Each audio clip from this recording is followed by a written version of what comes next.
حضرت عائشہ کہتی ہیں کہ میں نے رسول اللہ صلی اللہ علیہ وسلم کو کسی نفل کی ادائیگی کے لیے، یعنی سنت بھی اصل میں نفل نماز ہے، ایک فرض ہوتی ہے ایک نفل، پھر جو آپ نے زیادہ تاکید سے پڑھی ان کو سنت قرار دے دیتے ہیں اور باقی جو کبھی کبھار پڑھی وہ نفل ہو جاتی.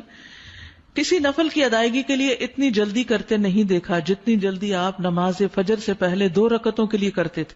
جلدی پڑھتے نہیں تھے، یعنی اس کی ادائیگی کے لیے آپ فکر کرتے تھے. حضرت عائشہ ہی سے روایت ہے کہ نبی صلی اللہ علیہ وسلم نے طلوع فجر کے وقت 2 رکعت نماز، یعنی فرض کی بات ہے یہاں، آپ نے 2 رکعت نماز پڑھنے کی شان کے بارے میں فرمایا کہ ان کو پڑھنا میرے نزدیک ساری دنیا سے زیادہ محبوب ہے. آپ نے فرمایا جو آدمی عشاء اور فجر کی نمازوں میں آ سکتا ہے تو اس پر لازم ہے کہ وہ آئے، اگرچہ اسے گھسٹ کے کیوں نہ آنا پڑے، یعنی گھٹنوں کے بل یا پیٹھ کے بل گھسٹ گھسٹ کے ہی آنا پڑے تو بھی آئے، لیکن آئے ضرور. کیوں؟ اس لیے کہ جو شخص فجر کی نماز پڑھتا ہے وہ اللہ کی حفاظت میں آ جاتا ہے. رسول اللہ صلی اللہ علیہ وسلم نے فرمایا جس نے صبح کی نماز پڑھی پس وہ اللہ کے ذمے میں ہے، اللہ کی حفاظت میں ہے، اللہ کے ذمے ہو گیا. پس اللہ تم سے اپنی حفاظت کے بارے میں کسی چیز کا مطالبہ نہ کرے. کیا مطلب ہے اس کا؟ یعنی جو اللہ کے ذمے ہے اس پر کوئی ظلم نہ کرے اور ظلم کر کے اللہ کے سامنے جواب دہ نہ ہو، اس لیے کہ جس سے اللہ پوچھے گا، مطالبہ کرے گا، یقیناً اسے اپنی گرفت میں لے لے گا اور لے کر منہ کے بل جہنم میں پھینک دے گا. اس سے کیا بات پتہ چلتی ہے کہ جو شخص فجر کی نماز کی حفاظت کرتا ہے وہ اللہ کے قریب ہو جاتا ہے، اللہ کی حفاظت میں ہو جاتا ہے. کسی کو حق نہیں کہ اس پر ظلم اور زیادتی کرے. جو اس شخص پر زیادتی کرے گا جو فجر پڑھتا ہے تو وہ دراصل اس ذمے میں خیانت کر رہا ہے جس کو اللہ نے اپنے ذمے لیا ہے، اور پھر قیامت کے دن اللہ تعالیٰ ایسے شخص کو پکڑے گا. یعنی فجر پڑھنے والے کی عزت اور احترام لازم ہے، کیونکہ صرف مومن ہی اس کی پابندی کرتا ہے. بہت سے لوگوں کے لیے فجر کی نماز بڑی بھاری ہوتی ہے، وہ ایک خاص وقت سے پہلے نہیں اٹھتے. کچھ لوگوں کی اکثر ہی قضا ہو جاتی، وہ چونکہ دیر سے سوتے ہیں تو صبح اٹھ نہیں پاتے، تو ان کی حفاظت اللہ کے ذمے پہ نہیں ہے.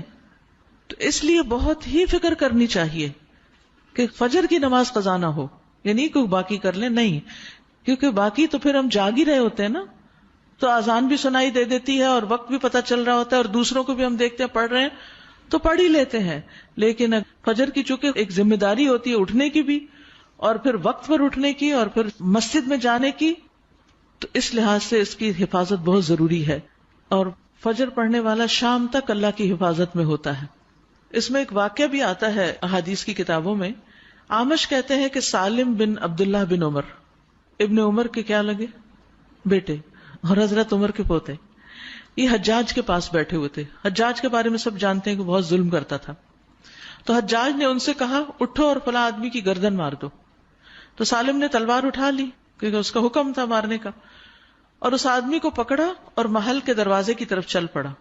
تو ان کے والد ابن عمر نے ان کو دیکھ لیا جب وہ اس آدمی کو باہر لے کے جا رہے تھے. تو انہوں نے کہا کہ کیا یہ واقعی ایسا کرنے جا رہا ہے؟ انہوں نے 2-3 بار یہ بات دہرائی. پھر باہر لا کر سالم نے اس سے پوچھا کیا تم نے فجر کی نماز پڑھی ہے؟ یعنی جس کو مارنے کا حکم تھا، کہا تم نے فجر کی نماز پڑھی ہے؟ اس نے کہا ہاں.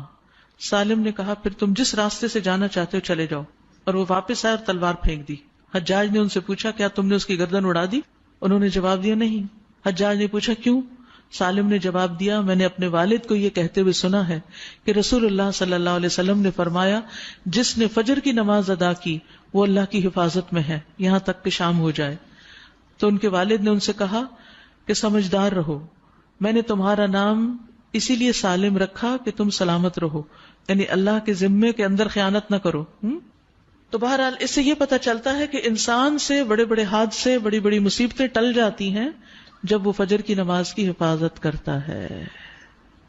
اب تو الحمدللہ ہر شخص کے موبائل پر الارم ہوتا ہے اور موبائل ہر شخص کے سرہانے ہوتا ہے، تو کوئی بھی یہ نہیں کہہ سکتا کہ میں صبح نہیں اٹھ پایا.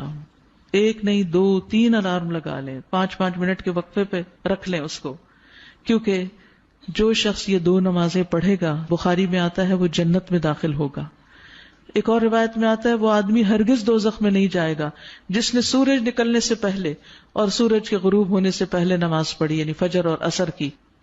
اور پھر آپ نے فرمایا ان نمازوں میں سستی نہ کرو اگر تم اللہ کا دیدار کرنا چاہتے ہو، اس طرح کہ جیسے تم 14ویں کے چاند کو دیکھتے ہو اور تمہیں کوئی دھکم پیل کا بھی واسطہ نہیں پڑے گا. یعنی جو ان نمازوں کی حفاظت کرتا ہے وہ اللہ کے دیدار کے قابل ہوگا. اور پھر بعض اوقات لوگ رات قیام کرتے رہتے ہیں، آخر حصے میں سو کے فجر قضا کر دیتے ہیں. کیا ہے تہجد کے لیے اٹھے تھے وہ آنکھ نہیں پھر کھلی فجر کے لیے. تو یہ نہیں ہونا چاہیے. عمر رضی اللہ عنہ کہتے ہیں میں صبح کی نماز با جماعت پڑھوں یہ مجھے اس سے زیادہ محبوب ہے کہ میں ساری رات قیام کروں. ساری رات کے نوافل سے زیادہ محبوب ہے کہ فجر کی نماز جماعت کے ساتھ. ہاں منافق پر فجر کی نماز بھاری ہوتی ہے، تو منافقت سے نکلنے کے لیے، نفاق سے نکلنے کے لیے اس نماز کی پابندی ضروری ہے. ابی بن کعب کہتے ہیں ایک روز رسول اللہ صلی اللہ علیہ وسلم نے ہمیں صبح کی نماز پڑھائی. اس کے بعد فرمایا کیا فلاں حاضر ہے؟ لوگوں نے کہا نہیں. آپ نے پوچھا کیا فلاں آیا ہے؟ لوگوں نے کہا نہیں.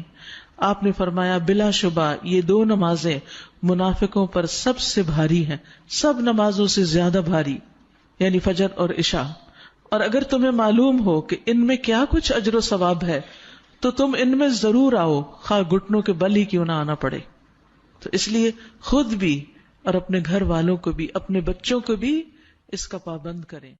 سبحانک اللہم و بحمدک اشہد ان لا الہ الا انت استغفرک.